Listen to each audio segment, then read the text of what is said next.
Capítulo 20. Retorno após a jornada. Na maior parte do país, os recém-libertos eram marginalizados pela sociedade, enfrentando como podiam a luta pela sobrevivência. Alguns eram ainda escravizados, trabalhando do nascente ao poente em troca de um prato de comida. Outros, no desespero, passaram a cometer pequenos furtos que cresciam até proporções gigantescas, pelas quais perdiam a vida em confrontos injustos com a polícia ou com os donos do patrimônio saqueado. A resistência e a injustiça contra a cor negra eram grandes e o seriam por muitos anos. Haja vista que mais de um século depois da libertação, o mundo carece da presença de Martin Luther King, com seu sonho de igualdade e sua indignação diante do tratamento absurdo imposto aos negros nos transportes coletivos norte-americanos, na hora de um julgamento em tribunal, bem como no direito à saúde, educação e segurança. No Brasil, passados mais de 100 anos, ainda precisamos de uma lei contra o racismo e de cotas em universidades, quando o dever de respeitar o irmão de etnia diferente já deveria estar escrito em nossas consciências e não em códigos penais com atraso de 5 séculos. A vida em Diamantina seguia. Os negros, com suporte dado pelas casas do escritor e do frei, com muita luta, conseguiam caminhar em frente. José Paulo via, orgulhoso, sua obra crescer. Ao redor da construção, outras casas eram erguidas e a vasta extensão de terra era ocupada por plantações de cereais diversos. Vários animais eram criados e o trabalho era diuturno. Um pormenor, porém, aborrecia o poeta: a pilha de poesias, crônicas, canções e contos assinados por ele que não eram publicados. Ninguém ao menos se interessava em ler. Desejou mudar-se para a capital, onde certamente publicaria seu trabalho como fazia Patrocínio. Por outro lado, não poderia deixar aquelas pessoas que o tinham como norte. Sentia tristeza profunda. Seu trabalho sempre fora assinado por outra pessoa, e se agora aparecia o nome dele, não tinha valor. Era quase trágico. Mas não queria sair de perto da casa do escritor. Era preciso apoiar aquelas pessoas. Talvez partir para a capital da República a fim de mostrar sua arte fosse vaidade. Eu faço a sua vontade, Jesus. Se devo ficar com meus irmãos, a arte pode esperar. Com esse pensamento, tomou o amontoado de papel datilografado e jogou dentro do fogão a lenha, que crepitava. Paulo! Léo vinha chegando. O que faz? Destrói seus escritos? Por quê? Para não resistir à tentação de abandonar um propósito mais nobre. São tão belos os seus escritos? Sim, são. Contudo, só servirão para instigar em mim a revolta por não darem a eles o valor que merecem, ou o desejo de deserdar esta obra e correr atrás do sonho de tê-los estampados em publicações de renome. Nada humilde você, considerou o amigo sorrindo. Eu deveria dizer que não sei escrever, que não sei fazer música? Acontece que eu sei. Sei lá, poderia ser mais humilde. Dê-me um exemplo de pessoa humilde. Olhe para as pessoas à nossa volta. São humildes. Não sei. Sei que são pobres de recursos e instrução, escravizados por isso, sem auto-amor. Jesus! Sim, ele era humilde. E como? Nunca se vangloriava. Também não se desvalorizava. Quando um de seus discípulos o chamou de bom mestre, ele respondeu: Bom é meu Pai, que está no céu. Não aceitou tal qualificação, pois, embora fosse dono de coração bondoso, achava que isso era um atributo de Deus. Já o título de mestre, ele não contestou.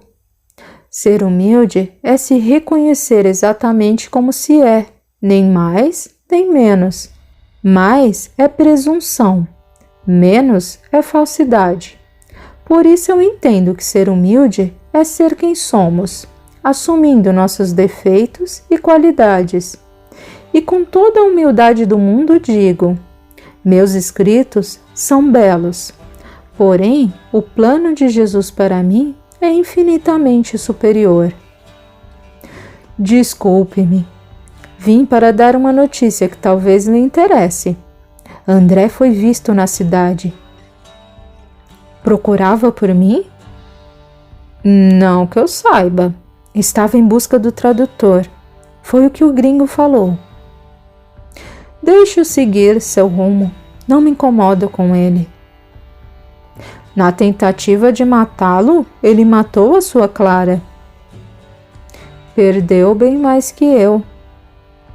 Não deseja matá-lo? Eu já o matei dentro de mim. Essa é a morte real.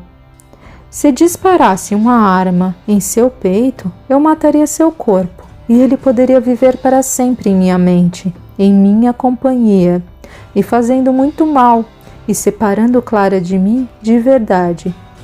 Quando tive o corpo de minha esposa sem vida em meus braços, vi quão covarde é quem usa uma arma. A dor que eu senti é sempre sentida por alguém. A cada corpo que tomba em disputas sangrentas e inúteis. Onde está a glória disso? Onde está a honra em causar tanta dor? Não há mérito, Léo. Só os covardes usam armas. Nunca mais tocarei em uma. O homem forte e honrado mata o inimigo dentro de si. Desliga-se dele de maneira definitiva. Estou sem palavras. Sinto-me um grande idiota. Pensei que quisesse vingar-se dele pelo sofrimento que a ausência de sua Clara lhe causa. A verdade é que eu não tenho noção da grandeza de meu amigo. Desculpe-me outra vez. Sinto muito falta dela.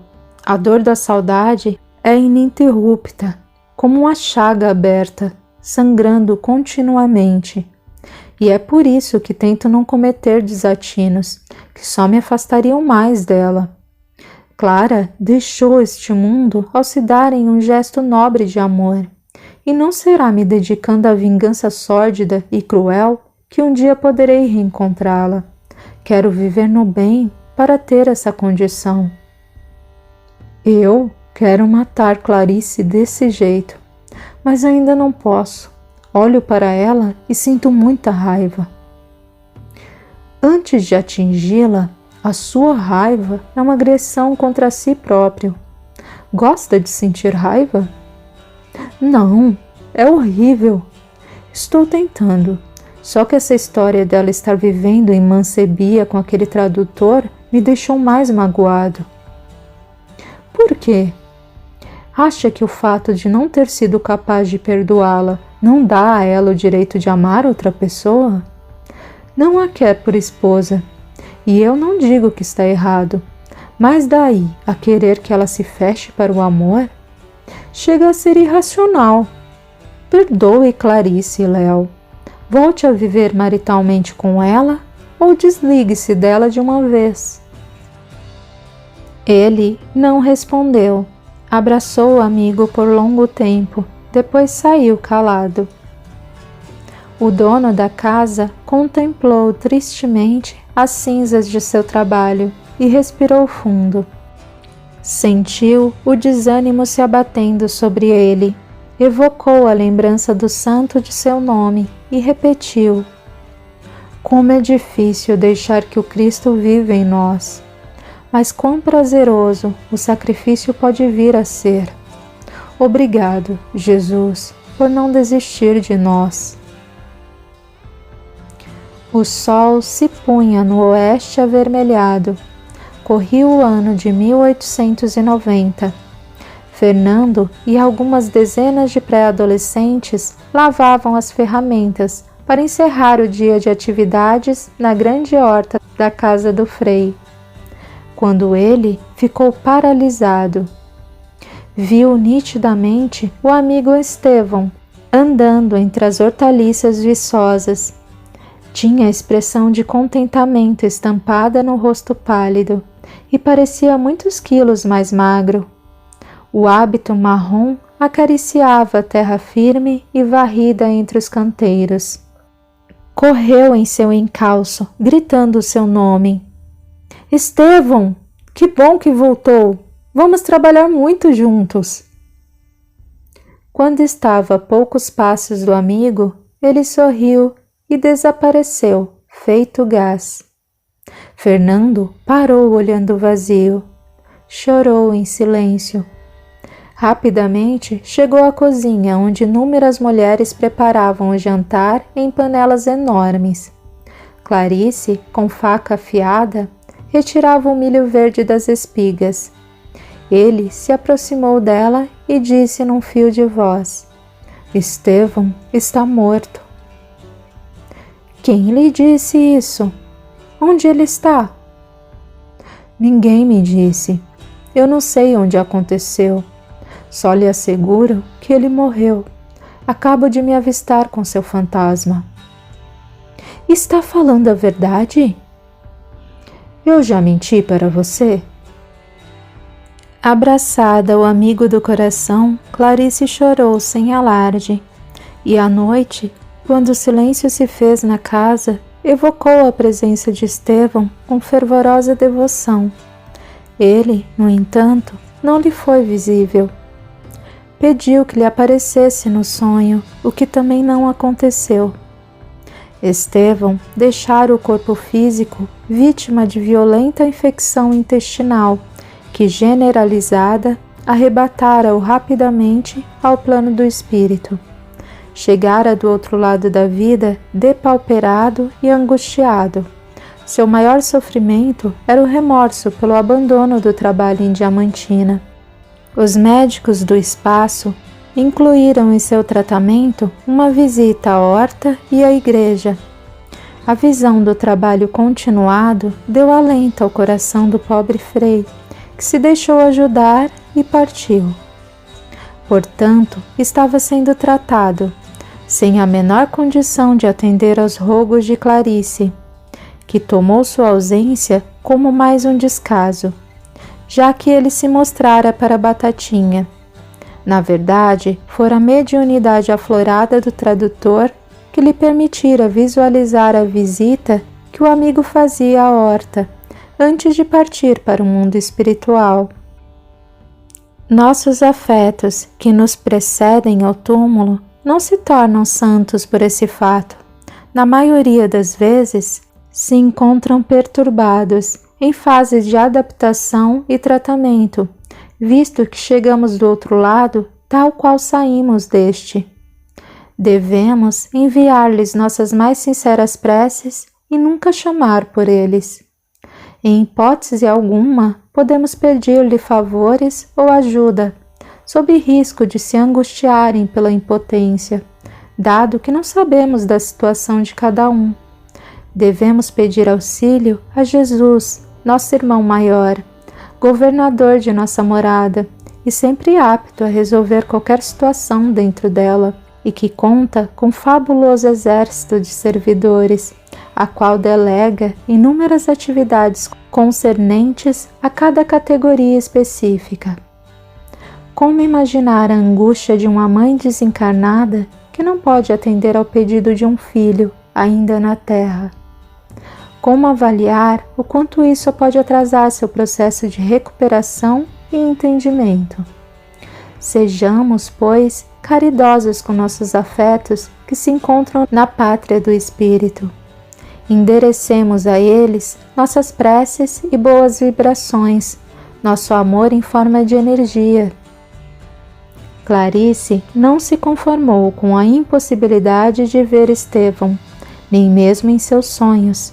Sentia saudade indefinível do Frei, somada a certa culpa por ele ter saído de Diamantina e morrido tão jovem. Os dias se dobravam uns sobre os outros, e o trabalho era tão exacerbado que nossos amigos quase não viam o tempo passar. Batatinha raramente sabia em que dia da semana estavam ou que horas eram. Clarice, nos meados de 1895, começou a mostrar sinais de estafa e perder peso. Tinha os pés inchados e, paulatinamente, o abdômen começou a se dilatar. Nessa fase, sofreu toda sorte de discriminação e humilhação.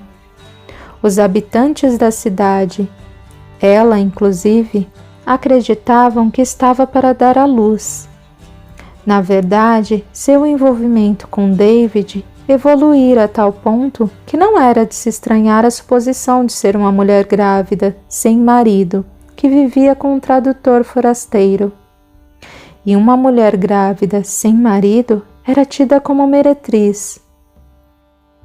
Leonardo sentiu-se no ápice da indignação e, num gesto infantil de despeito, foi até o quilombo, que agora era mais uma vila, e trouxe Ritinha para a colônia da casa do escritor. José Paulo procurou por Clarice e ofereceu-lhe apoio, dizendo que se considerava sua única família e faria por ela o que fosse preciso, mesmo que Léo protestasse. Agiria como Clara se estivesse entre eles. Cada dia que começava, encontrava Clarice mais frágil e enfermiça. David quase se adoçara diante da perspectiva de ser pai. Inconformado por não poder contar a todos, planejava ir para longe com mãe e filho assim que possível. Porém, o ano de 1896 ia para o fim, e a despeito de Clarice sentir muitas dores, a criança não nascia. Houve uma ocasião, ao entrar na farmácia, viu um grupo de rezadeiras, com cara de escárnio e coração de pedra. Uma das malévolas senhoras perguntou à outra, em bom tom para que a pobre moça ouvisse: "Será que estamos todas enganadas ou essa senhora é esposa de um jumento? Pelo tempo, vai nascer um burro." "Só quando nascer, para sabermos." Clarice sentiu vontade de voar sobre as velhas, mas sentia-se tão depauperada que fingiu não se importar. Chegou em casa e chorou por horas. Sofria o desprezo da cidade inteira. Sempre que saía à rua, era enxovalhada e escarnecida. Certa vez, alguns meninos cuspiram nela, amando das mães. Apenas Batatinha e as pessoas que viviam em sua casa ainda a amavam e aceitavam. Sentada na cama, vomitou muito e sentiu fraqueza. Pensou em Leonardo e Ritinha. Entendeu a dor do ex-marido e julgou-se má. A saudade do tio e da irmã rasgavam-lhe o peito. Pediu a Jesus que a levasse da terra. Recostada em 2 travesseiros, tomou o livro que José Paulo lhe dera há tempo, e nesse instante ouviu a voz do cunhado. Ele batia à porta. "Clarice? Como está?" "Nada bem. Algo de muito esquisito se passa comigo. Tenho dores horríveis." "Eu sei. Por mais que possa ter havido confusão, lembro-me com nitidez de estar com os pés inchados e gordinha na festa do Rosário, que já ocorrerá novamente no próximo mês. Ninguém espera uma criança por 1 ano. Minha cunhada, você está doente. Precisa tratar-se." "Tem razão. Hoje mesmo, na farmácia, umas mulheres me chamaram a atenção para isso. Quero que esteja pronta amanhã pela manhã. Vou levá-la a um médico em Cerro. Penso que pode estar com problemas no fígado. Dormimos no ponto com essa suspeita de gravidez. Obrigada, Paulo. Está sendo um irmão para mim. Gosto de você e acho que é isto que Clara gostaria que eu fizesse. Abraçou a cunhada e lhe pediu que descansasse. Parou na soleira da porta. Voltou-se para ela. Se você admitiu a possibilidade de ter uma criança, é porque ele teria um pai. Estou muito enganado ou ele seria o gringo azedo? Não precisa responder se não quiser. Pode guardar o segredo? A única pessoa de quem o nada poderia omitir não se encontra mais entre nós. E ainda que assim não fosse, você mesma já lhe teria contado. Durma bem e até amanhã. Logo que o cunhado saiu, ela chamou o amigo Batatinha e lhe passou instruções de como deveria agir em sua ausência. Parecia preocupada com seus afazeres e o rumo que as atividades filantrópicas da casa do Frei tomariam sem ela. No dia seguinte, quando enfim Fernando a tranquilizou, ela o abraçou e balbuciou em seu ouvido. Você é competente, Batatinha. Por isso eu fiz meu herdeiro. Clarice deitou-se de costas e o terror gelou-lhe o corpo. A doença lhe fizera o fígado crescer desordenadamente. O órgão dilatado pressionava o coração e os pulmões, comprometendo a oxigenação do corpo. Bilhões de células gritavam pelo precioso elemento. Não tinha forças para voltar à posição anterior. Sentia-se estrangulada, afônica. Ouvia a voz de seus amigos, que com um pequeno gesto a salvariam, e não pôde chamar por eles. Envolvida em pânico e dor, a vida inteira descortinou-se diante de seus olhos. O rosário pendurado na cabeceira a fez recordar o mestre. Ajude-me, Jesus! Estou morrendo! Socorra-me! Naquela noite de agosto de 1896, Clarice deixava o corpo maltratado pelo câncer, sendo a morte causada por asfixia. Na manhã seguinte, quando José Paulo chegou para buscar a cunhada, encontrou-a morta. Chorou sentido e ajudou Batatinha a tomar as providências para o sepultamento. Avisou Leonardo, que, arraigado na mágoa, não quis comparecer. David esteve presente até o último instante, acompanhando o corpo até a cova. No fim da tarde, o corpo da sobrinha repousava junto ao de Frei Daniel, e no derradeiro momento, Fernando prometeu cuidar das atividades do local enquanto vivesse. Ele o fez até 1904, quando, vítima de ataque cardíaco, regressou ao plano do espírito. Clarice, preocupada com a obra da casa do Frei, debandou para a horta assim que deixou o corpo, não acreditando estar fora dele. Sentia-se tangível, tocava-se e percebia seu calor, a textura da pele, os pés inchados e a barriga enorme. Respirava, via, falava. Não, definitivamente não abandonara a carne. Angustiada, notou que até Fernando não mais falava com ela. Tomara posse de seus bens e a ignorava. Os negros que ela abrigara lhe viraram as costas, e numa tarde, quando tentou falar com José Paulo, o cunhado teve ânsias de vômito. Passava dias em pranto magoado. Imaginava que todos a excluíam por ser uma mulher de má vida. Batatinha parecia tão afeiçoado a ela e agora a ignorava. Ao cunhado causava náuseas, inclusive David a relegar à própria sorte. Todos comemoravam o Natal de 1896. Ela se sentia suja e maltrapilha. Não poderia participar de nenhuma ceia. Em sua casa era ignorada. Se fosse a casa do escritor, Ritinha e Leonardo a enxotariam. No cume da angústia, sentou-se na horta e abraçou as pernas dobradas. Sentia dores inenarráveis no corpo espiritual e no próprio espírito. Clarice, o que faz aí? A voz de Estevão soou como melodia suave. Estevão, como está aqui? Você morreu? Eu morri? Não morremos nunca, irmã. Observe como a vida pulsa em nós. Você acabou com a minha vida. Não imagino o que sofri durante estes anos.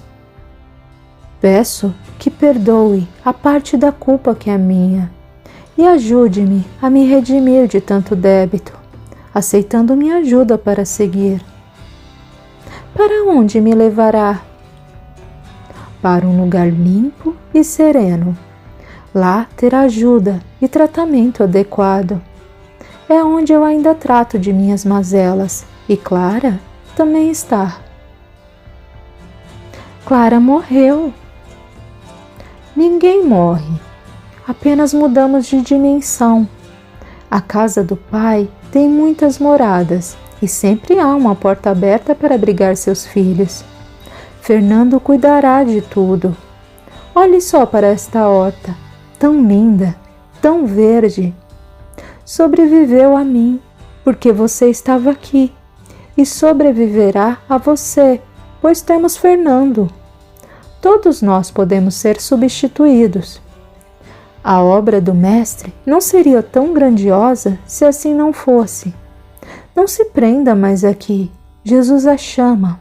Vamos, aceite minha mão. A mão suja de Clarice foi enlaçada pela de Estevão, que a envolveu um abraço amoroso. Ela chorou até adormecer nos braços do Frei. A adormecida foi encaminhada ao Hospital Tiradentes e socorrida. Reencontrou Clara, que esteve ao lado de seu leito até que pôde levantar-se e iniciar, ao lado da irmã, pequenos serviços sobre a orientação de Fulgêncio e com a permissão da diretora do hospital, a pequena grande Carmen. José Paulo, logo após o enterro da cunhada, foi abordado por um líder religioso. Este o convidou a construir uma igreja na casa do escritor, para os negros que ainda não podiam frequentar a mesma dos brancos, motivo pelo qual se voltavam para o ocultismo africano. Disse ainda que muitas igrejas estavam sendo erguidas com tal finalidade. Entre em contato com meus amigos. Se essa for a vontade deles, será a minha. E quanto ao Senhor, não sente falta de Jesus? Por que sentiria? Nunca me afastei dele. Está afastado de sua casa. A casa dele é o planeta todo. E quanto às suas ordens? Apenas uma ele deixou. Que nos amemos uns aos outros. E seu último pedido? Perdoar. Não falo do que pediu ao Pai, e sim do pedido que fez aos seus amigos, que repetissem em sua memória o ritual da Santa Ceia. Fala de quando ele toma o pão e o reparte com os discípulos? Sim, e pede que repitamos esse gesto em sua memória. Isso não consta dos rituais africanos.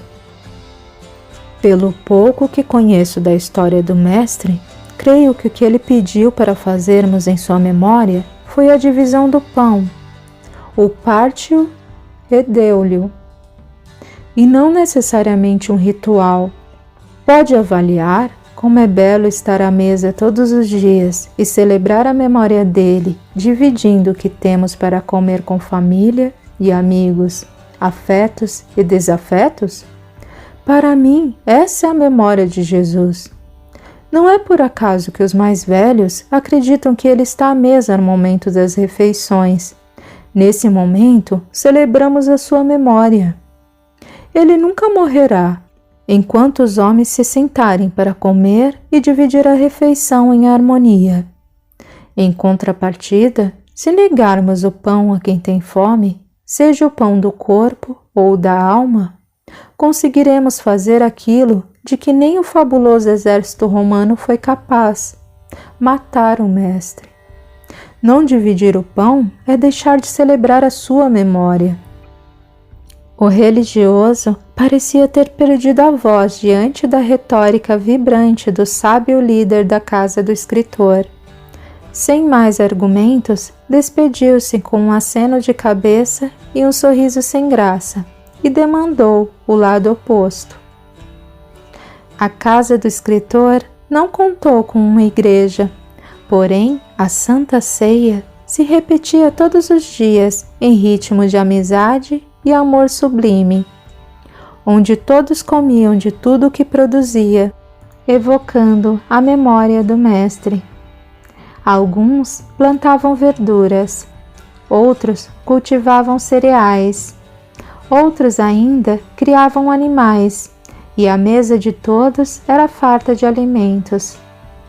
Em fevereiro, quando as goiabas eram colhidas em profusão, o doce favorito do escritor era feito às arrobas, e cada casa tinha sua barra de goiabada para comer com o queijo que os criadores de gado fabricavam para todos. O mesmo queijo que enriquecia o bolo de fubá cheiroso, feito com o produto daqueles que plantavam o milho para a comunidade. No carnaval de 1897, a condessa apareceu em Diamantina. Vinha acompanhada de uma andarilha de nome Filomena, que conhecera pelas estradas de Minas. Chamava-a de mamãe e ela aceitava o tratamento sem problemas. Era visível o estado de obsessão da pobre mulher. Havia perdido quase totalmente a razão. Porém, o que mais impressionava as pessoas das casas do Frei e do escritor era o tumor externo que lhe devorava a mama esquerda, lenta e cruelmente. A ferida assustava e causava mal-estar devido ao aspecto necrosado e mal cheiroso. José Paulo e os seus pares a encontraram gritando de dor e pânico na praça. Dizia que estava sendo perseguida. Quem a persegue, minha amiga? Ele indagou. Negros, muitos negros, eles me perseguem há muitos anos. Vivo fugindo de cidade em cidade. Acontece que ultimamente minha maior inimiga tem aparecido em meus sonhos, e essa eu não suporto nem olhar. Posso ajudá-la? Se permitir, eu a levarei para minha casa, onde terá assistência. É um demônio de olhos verdes como ela, minha inimiga. Saia, vá de retro. Carmen aproximou-se e tocou a fronte da ex-agressora, transmitindo-lhe energias calmantes.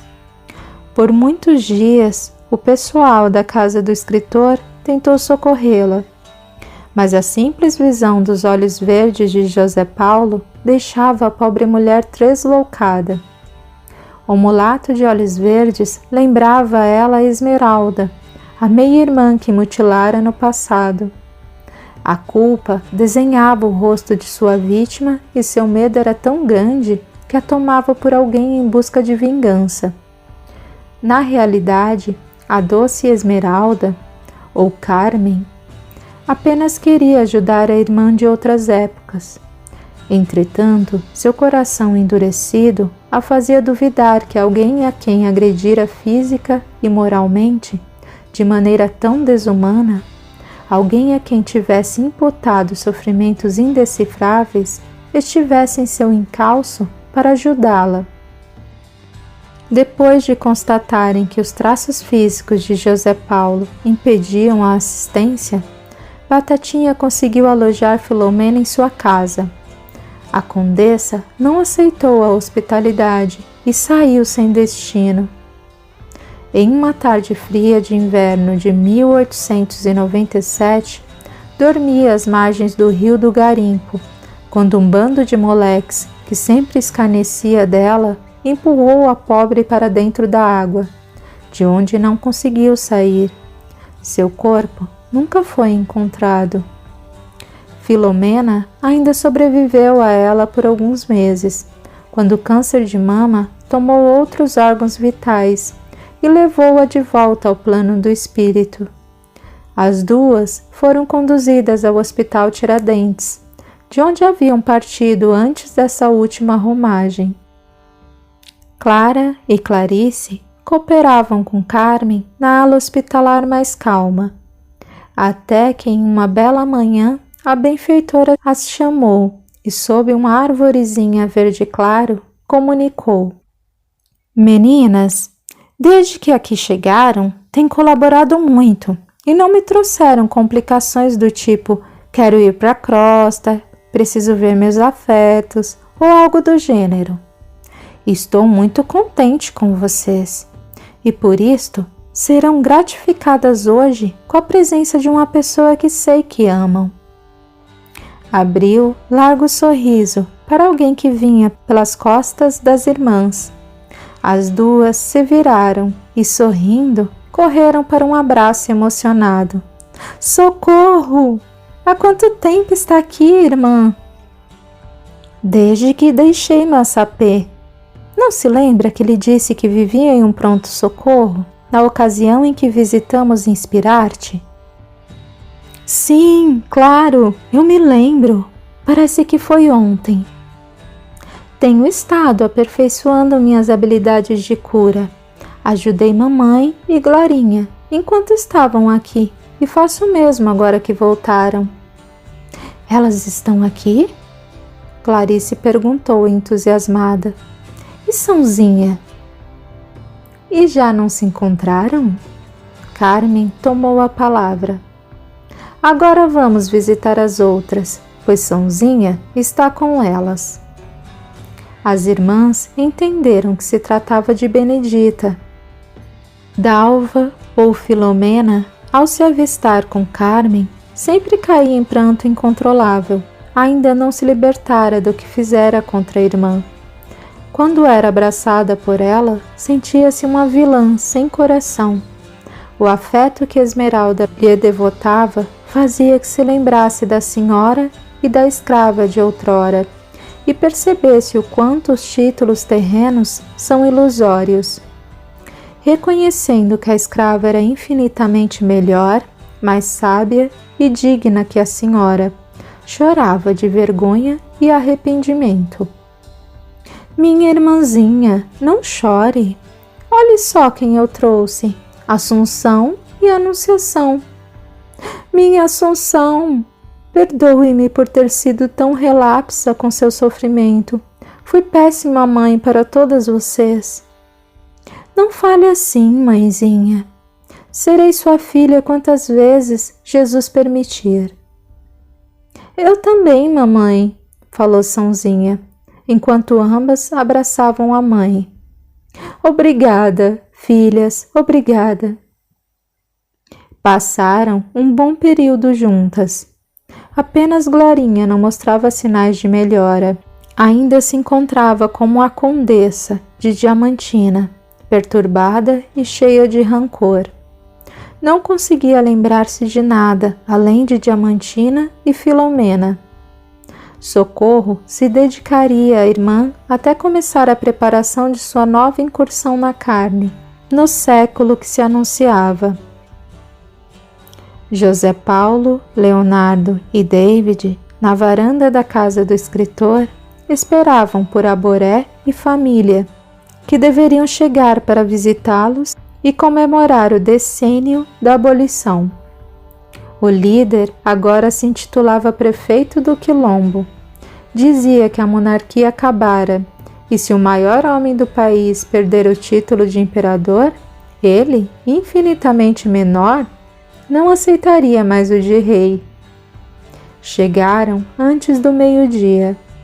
Lucas e João já eram garotos crescidos. Abá, com 10 anos a mais, ainda parecia jovem e bela. Aboré abraçou os amigos por longo tempo e Shinavani chorou ao se lembrar de Clara e sentir sua ausência. Disse ao viúvo que mantinha a sepultura limpa e enfeitada e que as estrelas polidas brilhavam como as do céu. Obrigado, Shinavani, você é uma amiga leal. Clara a amou como a uma irmã. Eu também a amei assim. Ou melhor, amo. Depois do almoço, Abá encontrou o anfitrião sozinho, sentado à máquina de escrever no salão da casa. Mirava o grande relógio de parede, com o olhar perdido. Você não mudou nada, José Paulo. Fala do alto de sua bondade e dedicação. Estou velho e cansado. Belo como um deus africano. Por que não se casou outra vez? E por que eu deveria? Não sei. Pensei que quando sua mulher... Bem, achei que se casaria comigo depois de tudo. Ou ainda pode ser. Você não merece isso. Sei que não seria feliz comigo. Ninguém seria feliz com alguém que não se entrega. Viveríamos à sombra de uma pessoa que já se foi. Eu estaria procurando em você cada gesto de Clara, cada fala, cada reação e até mesmo o pensamento ou o timbre da voz dela. Você merece alguém que a ame. Não merece migalhas, pois é uma mulher especial. Eu sei que me amou uma vez e até desejou casar-se comigo. Isso foi antes de conhecer Clara. Depois que pousei os olhos nela, as outras mulheres deixaram de existir. Desculpe-me, Abá, mas eu só me casaria com você se ela não tivesse aparecido. E o fato de ela ter ido para o além não a faz desaparecer. Vejo que precisa de alguém que cuide de você. Está magro, abatido, quase não se alimentou no almoço. Tenho amigas que cuidam de mim, não se preocupe. Está doente, José Paulo? É só uma gripe, não se amofine. Ficarei bem em poucos dias. Case-se comigo como prometeu. Eu cuidarei de você como precisa. Ele teve um longo acesso de tosse. Em seguida, com os olhos lacrimejando, em parte pela crise e em parte pela dor de rejeitar o amor que lhe era oferecido, disse num fio de voz: Por Jesus, eu imploro que me perdoe. Sem esperar resposta, levantou-se e deixou a sala. Abá aproximou-se da máquina de escrever e leu o que ele datilografara enquanto a rejeitava. O que sentiu era indefinível. Raiva, ciúme, tristeza, frustração, não sabia, talvez tudo junto. Ele conversava com ela e ao mesmo tempo escrevia para Clara. Nem ao menos 1 minuto de atenção pudera dar exclusivamente a ela. Tomou a folha de papel e amassou o belo poema que falava assim: O passo do relógio é lento, o coração não se aquece, o tropel se assemelha ao lamento do coração que enlouquece. Quem me dera vê-lo correr, ou quem sabe andar ao contrário, para enfim novamente te ver, ou voltar ao nosso velho cenário. Lá, sob a luz pálida da lua, onde perceberei que te segui, uma doce lembrança tua me leva de volta a ti, para ouvir teu riso no vento, ver teus olhos entre os astros dos céus, estraçalhar com as mãos a linha do tempo e ver teu mundo descerrando os véus. Onde estás que não te posso ver? Acaso atrás do ocaso foste morar? Sinto o abandono indecifrável a me envolver e o tempo perverso parece parar. Quero o passado de volta assim, no desenho formoso da tua face, que não desbota dentro de mim, impedindo que o tempo passe. O futuro almejo para agora, tenho urgência de estar contigo. Desde quando foste embora, a solidão é quem mora comigo. A ansiedade, tal qual duende, furta meu coração destroçado, que desdenha o que tem de presente, viaja sempre ao futuro, sendo escravo do passado.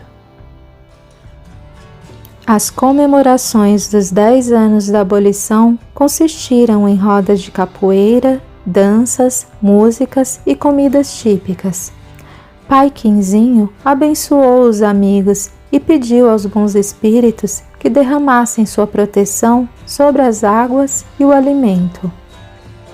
Como acontecia sempre ao entardecer, José Paulo se mostrou febril e cansado, e foi com enorme esforço que esperou pelo momento da homenagem carinhosa que as crianças da colônia lhe fizeram, cantando ao som da viola de Leonardo. Emocionou-se até as lágrimas e recomendou a todos que se divertissem e o perdoassem, porque estava muito cansado e gripado. Léo acompanhou-o até o quarto e ajudou-o a se recolher. Dirigiu-se à cozinha e queimou o açúcar sobre folhas de aça-peixe, para então cobrir a mistura com leite, e aguardou um tempo. Em seguida, levou a bebida ao amigo, que sofria com a tosse noturna. Tome, Paulo. Aprendi com Abá. É excelente para tirar a tosse. Obrigado, Léo. Não acha que deveria procurar um médico?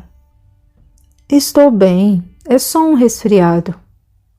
Se você diz, durma em paz, amigo. Beijou o rosto febril do companheiro. Eu o amo, meu irmão. Se pudesse, tomaria esse resfriado para mim.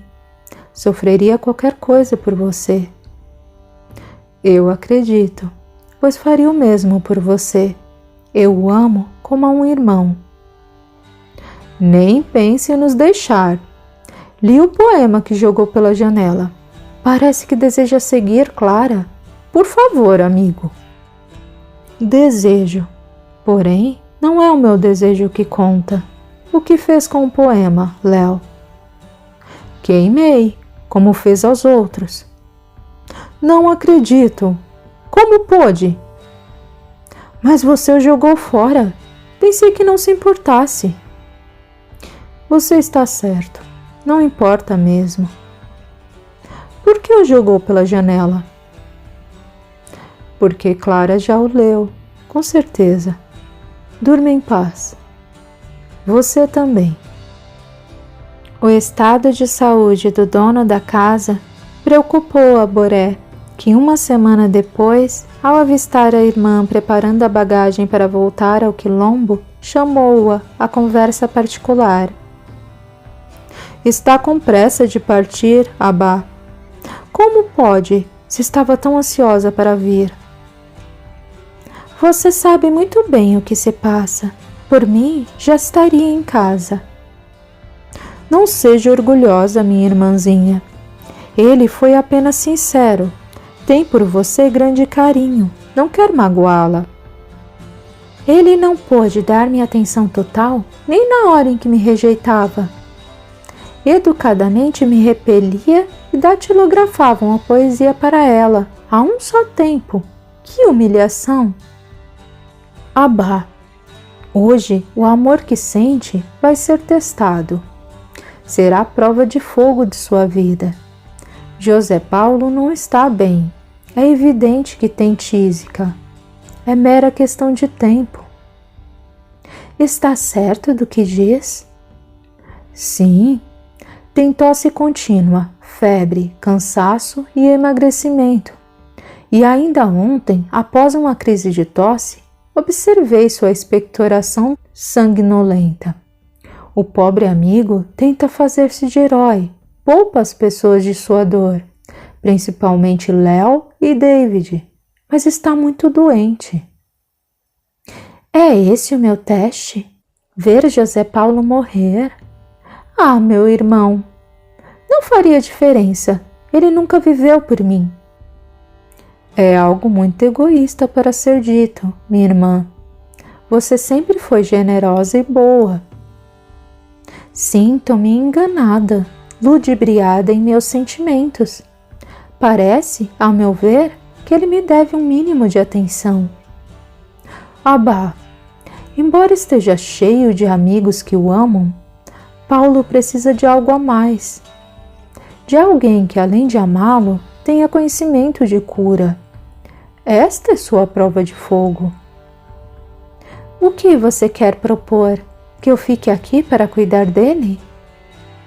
Se realmente o ama, terá prazer em fazer isso. Você é cruel. Um dia chamou-me para dizer que eu deveria casar-me com alguém que eu nem mesmo conhecia e mostrou-me um belo e doce homem a quem amei imediatamente. Outro dia chamou-me para dizer que não mais seria da maneira que me levara a acreditar. Ele amava outra mulher e ia desposá-la. Tive inclusive de conviver com aquela que me arrancara a felicidade. Agora me chama para dizer que devo cuidar dele enquanto morre e corre ao encontro dessa mulher que nem morta deixou Paulo livre para mim? Não estou impondo isso. Apenas pensei que quisesse estar ao lado dele em seus últimos meses. Assim é o amor. Ainda não sei amar a esse ponto. Bem, então se avie. Quando chegarmos ao quilombo, enviarei alguém para cuidar dele. Aboré entendeu a posição da irmã e foi tomado de espanto quando, ao se despedir de todos, Abá se aproximou e sussurrou em seu ouvido: Vá com Deus, meu irmão. Eu ficarei e cuidarei dele com desvelo, com a maior dedicação possível. Retardarei o máximo que puder seu reencontro com aquela Clara. Ele riu e beijou a cabeça da irmã, que acrescentou: Se depender de mim, ele nunca morrerá. Ela que espere pela eternidade. Mantê-lo-ei a meu lado e a farei tremer na cova. Devido aos cuidados de Abá e Leonardo, aliados ao fato de ser a tuberculose uma doença de evolução lenta, realmente José Paulo ainda ficaria no corpo por quase um ano. Chegou mesmo a ganhar peso. Em outubro de 1899, porém, teve a primeira hemoptise. Nesse dia, o poeta teve febre e convulsões e só depois de muito trabalho, Abá conseguiu acalmar a crise. Como Leonardo chorava desconsolado, ele o chamou à sua presença. Abá estava no quarto. Léo, lembra-se da época em que viajei para o quilombo com Clara e o encarreguei de cuidar de tudo por mim, por aqui? Não lhe disse que sua decisão seria a minha e que tudo quanto construísse estaria certo? Sim, respondeu com um fio de voz. Você trabalhou tão bem. Eu, pessoalmente, não teria ideia tão esplêndida como a de vocês ao criar a cooperativa. Você e o gringo se revelaram excelentes líderes. Obrigado. Estou muito doente, Léo. Ao que tudo indica, devo preceder vocês no mundo espiritual. Quero que hajam de igual maneira quando eu me for. E quanto a você, Abá, minha boa amiga, se puder ficar e ajudar Léo nessa empreitada, eu lhe serei ainda mais grato. Deixe de bobagem, não vai morrer, eu não vou permitir.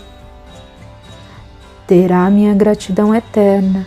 Você cuidou de mim como irmã, de forma eficiente e desinteressada. Não sei o que fazer para recompensá-la. Qualquer coisa seria muito pouco. Abriu mão de sua vida para cuidar de um doente contagioso. É uma pessoa maravilhosa. Que Jesus a abençoe e esteja sempre com você. Pare de falar besteira. Léo, paremos de negar a morte do corpo. Ela é inevitável, é parte do ciclo da vida, como nascer e crescer. Bem sabe que vou morrer. Você vai morrer e todos morrem para viver a vida plena e verdadeira. Negar tal fato não o faz deixar de existir. Por que tanto medo da morte? Será que o que mais tememos não é a impotência diante dela? Estudamos tanto as revistas francesas. Sabe que a morte não é o fim de tudo, e sim de uma fase. Tornaremos a nos encontrar no plano do espírito e, quem sabe, aqui na terra. Está certo. Peço unicamente que não desista. Eu não sou mais tão imprescindível. Tudo está como deveria. A abolição, a república, a colônia. Falta virar o século. As crises de hemoptise tornaram-se constantes e José Paulo quase não se alimentava. Pouco saía do quarto, às vezes passava mais de um dia inconsciente. Apenas David, Léo e Arminda, além de Abá, entravam nos seus aposentos. Ela não permitia o acesso de outras pessoas, temendo uma contaminação em massa na colônia. Os 3 amigos se revezavam nas noites de vigília, quando o doente, ardendo em febre, falava coisas sem nexo. Em 30 de dezembro, Abá passou a noite ao lado de José Paulo e teve vontade de desistir quando ele, tocando sua mão, pronunciou o nome da esposa falecida. A manhã do último dia do ano chegou cheia de luz. O enfermo abriu os olhos e sorriu para Abá. Como se sente? Melhor. E você? Péssima. Pensei que nada em nossa malfadada história doesse mais que o dia em que me dispensava e escrevia, ao mesmo tempo, um poema para outra. Nesta noite, entretanto, você se superou. Depois de tudo o que fiz por você no último ano, perdi noites de sono e festas animadas. Arrisquei-me a contrair a peste da consumpção. Quando lhe toco o rosto, você toma minha mão e me chama de minha Clara? Fez cara de enjoo ao dizer o nome. Estou cansada disto tudo. Estou mais doente do que você. É um absurdo que, passados mais de 10 anos, ainda consiga dar mais valor a ela do que a mim. Isso já passa de todos os limites. Beira as raias da loucura. Abá, quantas vezes terei de pedir perdão por amar minha esposa? Não desejo que perca sua juventude e as festas próprias dela para gastar as noites ao meu lado. A decisão de ficar aqui não foi minha. Admito que foi muito nobre, mas foi escolha sua. Não me cobre por isso um preço que não posso pagar. Desculpe-me. Acho que fui muito agressiva e infeliz em minhas colocações. Quero ficar só. O mundo estava em festa. Comemorariam a virada do século naquela noite, mesmo sabendo que ela efetivamente se daria um ano mais tarde. José Paulo chamou por Leonardo e pediu que levasse Abá para a cidade, a fim de assistir os festejos e a queima de fogos na praça. Alegou que a jovem não se divertia há mais de um ano. Léo prometeu que ela se divertiria por um ano em uma única noite. Passava pouco das 7 horas quando os 3 amigos vieram despedir-se do doente. Este recomendou várias vezes que cuidassem de Abá. Léo, nada de bebedeira. Gringo, não procure encrenca com os italianos, ecco? Ecco! Feliz Ano Novo! E século novo também. Século novo só no ano que vem, gringo precipitado. Todos riram. Feliz Ano Novo, amigos. Não quer vir mesmo? Vai ficar bem? Eu não posso, não conseguiria e também não quero. Divirtam-se, Arminda estará comigo. Depois de longos abraços, eles saíram e José Paulo tentou dormir. A febre lhe acarretava sonhos desconexos e sem sentido, e a dor no peito o acordava a miudê. A cada minuto, a respiração se fazia mais difícil. As crises de tosses lhe rasgavam o tórax e as hemoptises eram praticamente constantes. O abolicionista estava em seu limite. Arminda, espírito sensível, compreendeu que o amigo vivia seus últimos momentos na terra. Aproximou-se e segurou sua mão. Senhor, pode saber como o amo? Não, não pode. Às vezes, não sei se é meu pai, meu irmão ou meu filho. Talvez seja um pouco de cada coisa. E é exatamente em nome do amor que sinto. Sabe Deus há quantos séculos que lhe digo: entregue-se nos braços de Jesus e de sua Clara. Olhe para trás e perceba quanto trabalhou pela comunidade negra, pelo Brasil, quanto bem fez a todos ao seu redor. Quanto soube usar os talentos que o Mestre lhe confiou. Arminda. O sangue jorrava à medida que ele tentava falar.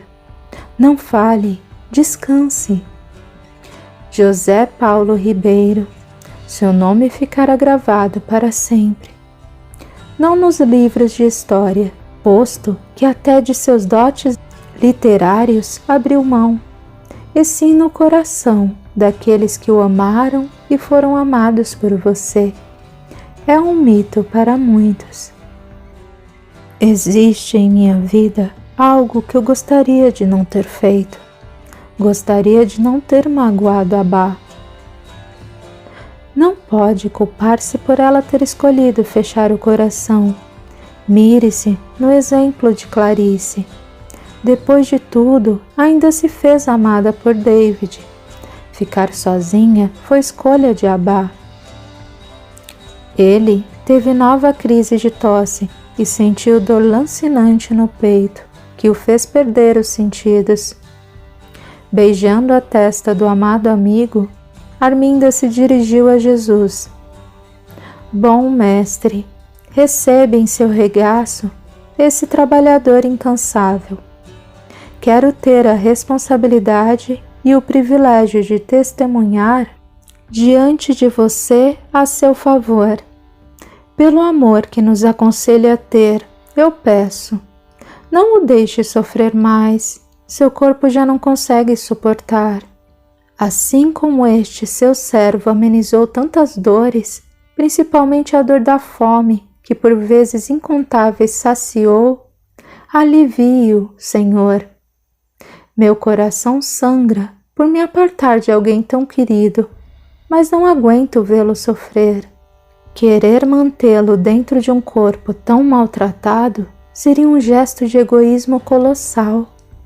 Por isso, com lágrimas a banhar-me o rosto, eu rogo, Jesus, liberte meu amado amigo. Nesse instante, ele abriu os olhos verdes. Adeus, minha fiel Arminda. Adeus, meu amado Paulo. Está com medo? Se você segurar minha mão, vai ajudar muito. Abra a janela, para que eu possa ver a cruz, e ore o Pai Nosso por mim. Acho que não serei capaz de chegar ao final. A serva segurou-lhe as 2 mãos com força e iniciou a oração. No meio da prece, a tosse convulsa do desencarnante agitava o corpo da fiel amiga, que soluçava desesperada, e engasgou ao dizer: seja feita a vossa vontade, assim na terra como nos céus. O corpo de José Paulo começou a serenar com as palavras: não nos deixei cair em tentação, e respirou pela vez extrema exatos 15 minutos antes da meia-noite, quando ela dizia com voz sufocada pelo choro: livrai-nos do mal. Amém. Quero ir para casa. Leonardo gritou de súbito. Paulo precisa de mim. Ele está doente. Não poderíamos estar aqui bebendo e na farra enquanto nosso amigo sofre. Não é justo. Tudo bem, nós vamos. Espere só mais um pouco, para que Abá veja os fogos. Faltam apenas 15 minutos para meia-noite. Ao chegarem à casa do escritor, o amigo já não se encontrava lá. Leonardo gritou sua dor abraçado ao cadáver do irmão do coração, a quem prometeu tentar fazer o que lhe parecia impossível, substituí-lo na liderança da casa e da colônia. E foi o que fez, com a ajuda de Abá e David, até o ano de 1910, quando morreu, vítima de uma queda de cavalo a caminho de casa, depois de exagerar no consumo de álcool. David fez uma fotografia grande de José Paulo e a colocou na sala, junto à máquina de escrever, disposta de modo a ser vista em primeiro plano por quem entrasse na casa. Ao lado, Leonardo escreveu com letras em alto relevo: Bem-vindo à casa do escritor José Paulo Ribeiro, aquele que deixou um rastro de amizade, solidariedade e desprendimento atrás de si, aquele que tanto possuiu quanto dividiu e que escolheu partir da mesma maneira que sempre viveu, sob a égide da cruz.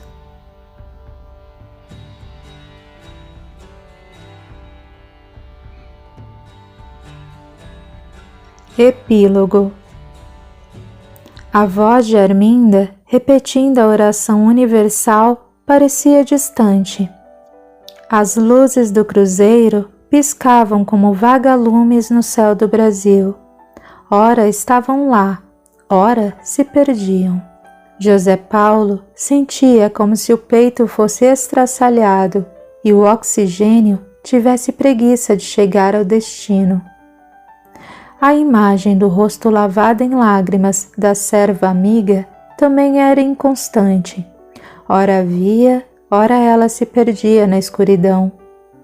A figura de Arminda a chorar se alternava com a de Clara, que sorria. De olhos fechados via a esposa. Se os abria, via Arminda. Pronunciou o nome das duas e, ao dizer adeus à fiel Arminda, procurou mantê-los fechados. Ouvindo o Pai Nosso e mirando a saudosa companheira. Quando escutou as últimas palavras da prece, deixou de sentir as mãos da amiga. Desejou abrir os olhos para visualizá-la, mas temia perder a visão de Clara, como acontecia ao acordar de um sonho.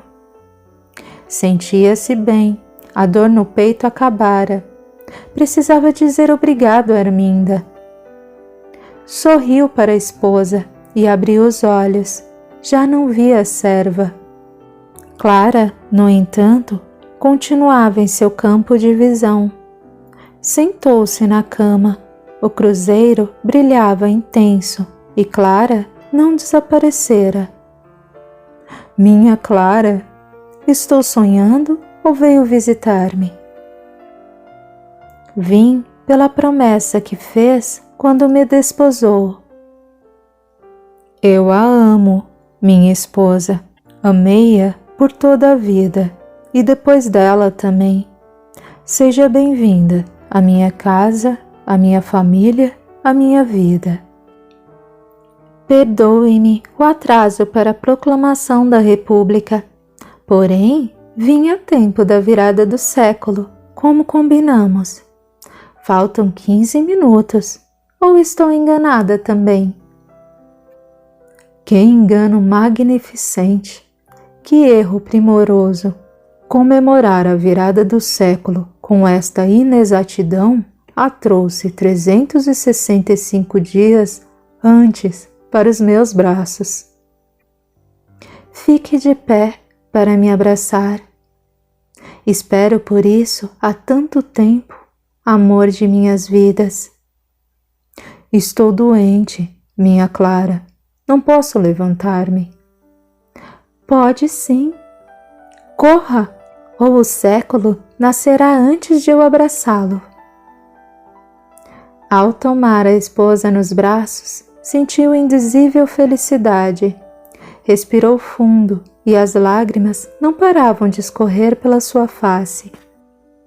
Minha Clara, como é majestoso o dom supremo de amar sem limites. Se a sua presença é a recompensa pela minha jornada de trabalho, estou sendo pago com a benevolência própria do Mestre. Por este momento de emoção indescritível, eu faria tudo 2, 10 vezes, 1000 vezes, e ainda sentiria que a recompensa é infinitamente maior que o trabalho. Nada mais desejo. Vamos para casa, meu tão amado companheiro. Posso dizer adeus a Leonardo? Clara olhou interrogativamente para Fulgêncio, que assentiu com um aceno de cabeça. Ao olhar para a cama, a visão de Arminda debruçada sobre seu corpo, chorando copiosamente, fez o mundo girar. Fulgêncio se aproximou e tocou-o com carinho. Não tem tempo para desmaiar, é quase meia-noite. Em milésimos de segundo, eles se encontravam na praça, ao lado de Leonardo, David e Abá. José Paulo achegou-se e beijou o rosto do amigo, que subitamente gritou: Quero ir para casa. Paulo precisa de mim. O relógio bateu 12 vezes. Um espetáculo de fogos, abraços e papel picado encheu o largo defronte à casa do Frei. A banda de música executava a marchinha de Chiquinha Gonzaga. Oh, abre alas, que eu quero passar. Eu sou da lira, não posso negar. A alegria era quase histérica. A confraternização tomava todos os espaços. Fulgêncio tomou as mãos dos protegidos e os chamou para seguir. Do alto, puderam contemplar a festa lá embaixo e o cruzeiro, que a eles parecia estar em linha reta. Clara, ele é seu, é nosso, da República do Brasil. Sim, meninos, ele estará presente em quase todos os símbolos do coração do mundo. É o símbolo do Mestre a marcar o pedaço de chão escolhido por ele mesmo para erguer sua bandeira. Felizes os filhos desta terra. A música de Chiquinha Gonzaga ficava cada vez mais longe. Os gritos e risos dos cidadãos de Diamantina iam se perdendo na noite estrelada. A luz cálida da cruz guiava também os navegadores do mundo do espírito. Tudo estava certo. Estavam juntos novamente. Estavam voltando para casa.